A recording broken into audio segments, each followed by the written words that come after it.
Magandang hapon mga kagarden. Pahinga muna ako. Pahinga mo tayo sa pag-garden. Tayo muna ibabate. Shout out nga po pala sa lahat ng walang sawa nagko-comment sa aking pagbablog, sa aking garden ni Enan. Maraming salamat. At hindi ko na kayo may isa-isa, yun lang mga tatandaan ko. Shout out kay champion kuya, sino pa itong si kuya Hil Malyare. Kuya, maraming salamat sa laging pagko-comment. Marami pang nagsha-shout sa mga classmate ko, kaibigan,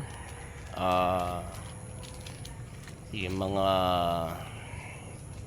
lalapit kong kaibigan, kamag-anak, kay Ate Binay, salamat sa walang sawang pagko-comment sa gardenenan.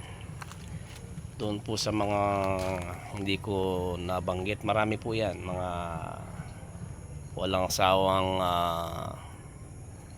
nagko-comment sa aking vlog. Maraming po salamat. At malapit na po ang Pasko. Mag-ingat tayo lagi dahil ngayon po ay laging maulan, madulas ang kalsada. Ingat po tayo sa aksidente. At malamig na ang panahon ngayon. Talagang ramdam mo na yung Pasko.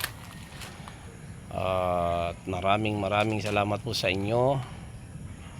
Nawa po ay huwag kayong magsawa na manood ng aking vlog sa aking maliit na garden, sa aking kapatid dyan sa Poland. Nine, mahal na mahal ka namin. Sana ituloy-tuloy na yung paggaling mo. At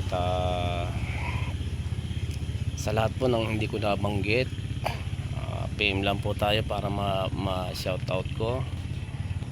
At muli po, laging paalaala na sana ay lagi tayong ligtas pag-alis at pagbalik ng bahay. Huwag natin kalimutang magdasal sa Panginoon. Muli po ay God bless po and keep safe.